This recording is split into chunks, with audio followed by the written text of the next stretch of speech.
Smith, the chairman, and members of the academic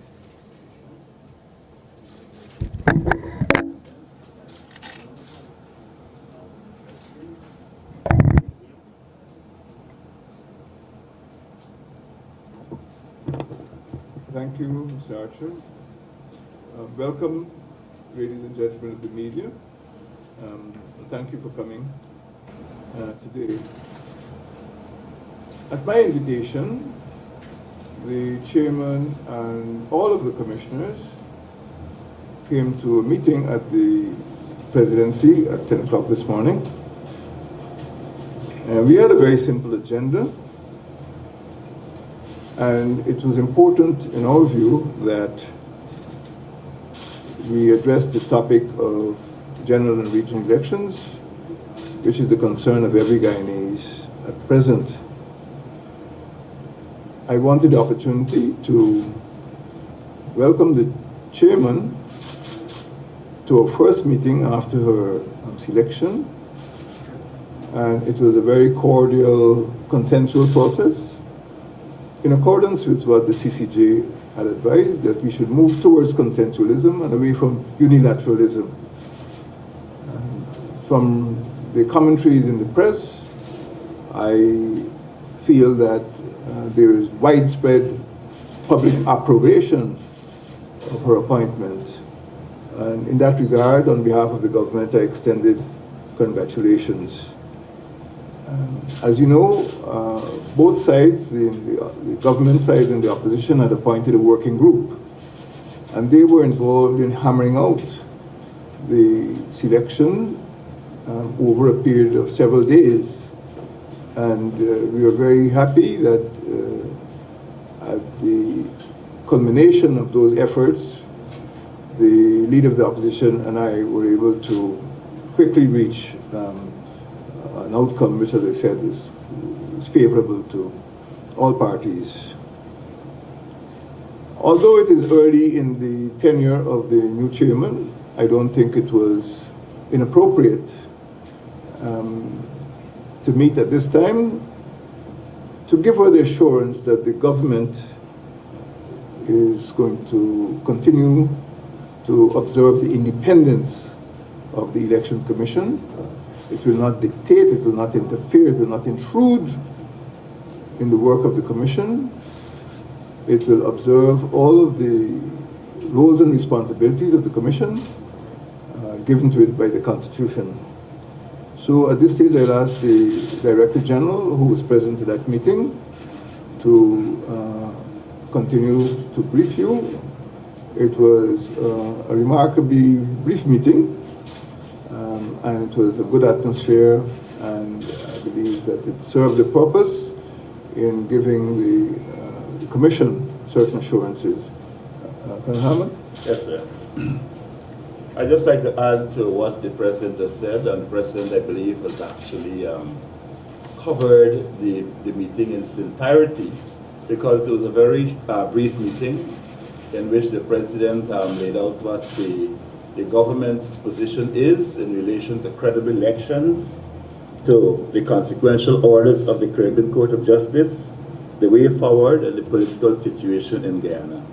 All of these topics are covered by booklets which have been produced by the government and would have been circulated, or if not, would be circulated to the Commission. It is important to note that His Excellency the President made it very clear that the government will continue to provide all of the support necessary for the Elections Commission to execute its mandate. Additionally, the President made it clear that we were interested in early elections and in credible elections, and that the government will not dictate in any way to the Commission how they will do their work. The Commission will advise government, advise His Excellency the President on what they perceive to be the issues, and the Chairman did in fact commit to having met with the full Commission at the meeting on the 15th of August, that she will thereafter communicate to His Excellency the position of the Commission. And that is what I wish to say, sir. Thank you very much.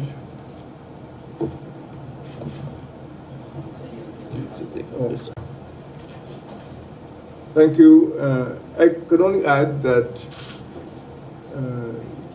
the matter is now before the Supreme Court, and the chairman of the commission obviously would want to know what the Chief Justice will say, and thereafter I expect to be in touch with the chairman and the commissioners again.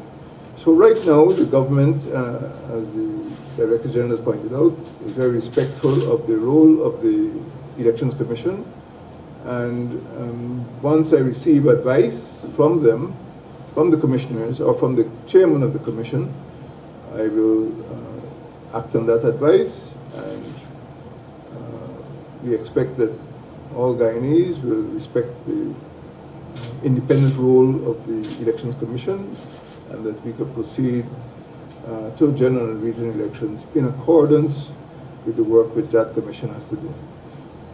So far, that is all we have to say on what took place this morning, and we look forward to hearing from the commission in the weeks to come.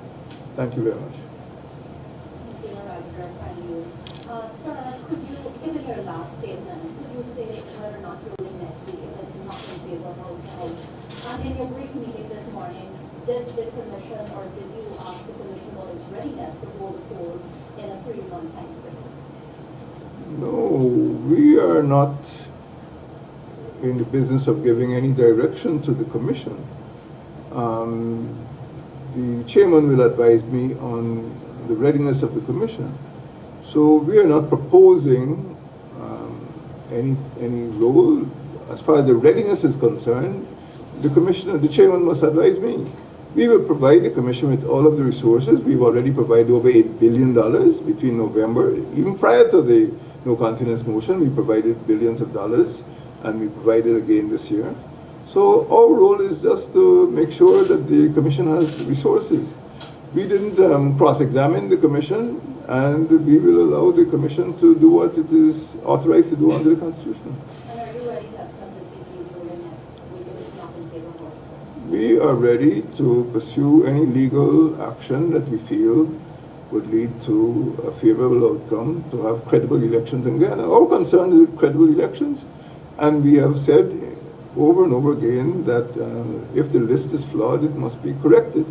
It is for the commission to say how it will correct that list. But as leader of the People's National Congress Reform, as chairman of a Partnership for National Unity, as president of Guyana, we are interested in credible elections. And this has been said repeatedly, and that is what we are aiming at. So we will accept any formula, or any rule, or any decision which satisfies the requirements for credible elections. So it's possible you can appeal the decision if it's not in your favor. You're open to an appeal if it's not in your favor. I said what I said. Mr. President, sir, the readiness of Gecom for the elections. What about the readiness of the coalition? How ready is the AP and UPFC coalition for these early elections as you prepare for that? We are preparing, we are prepared to enter elections. I think since December last year, for a period of nearly 9 months, certain preparations have been taking place. Naturally, our supporters in the coalition, in our partnership, in the respective parties, have been alerted to what needs to be done, and things are being done. And sir, you've dispatched a response to the opposition leader, Mr. Jagdeo, with regards to the resignation of the president and the cabinet. They might want to say that you're not respecting the ruling of the CCJ. How will you respond to such a statement? I shall meet the leader of the opposition tomorrow, Friday. Maybe his interpretation differ, but the CCJ was quite clear that it would issue no coercive orders and it cannot direct the commission when to hold elections. If ballot papers have not yet been printed, can I tell the commission to have elections on the 18th of August if they have not printed ballot papers? This is what I describe as the Abuja scenario, where on the morning of election, the election commission called the government of Nigeria and said, we're not ready. I shall wait on the advice of the commission. Sir, there's been some concern expressed by the opposition leader too, with regards to the number of Haitians arriving in Guyana and his thoughts about why they might be here. We haven't heard from you about that issue, so could you? I think with that remark, the train just ran off the rails. Yeah, we'll keep it. Are you examining a December date for elections? What? Are you examining a December date for elections? There's a news report for that. Well, the news couldn't have come from me.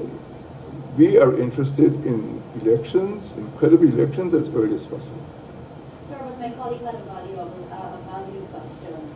The opposition leader is accusing the government of allowing the Haitians in the country to be registered on the voters list. How can you, even as president or party leader, respond to something like that? That is incredible. The allegation is incredible.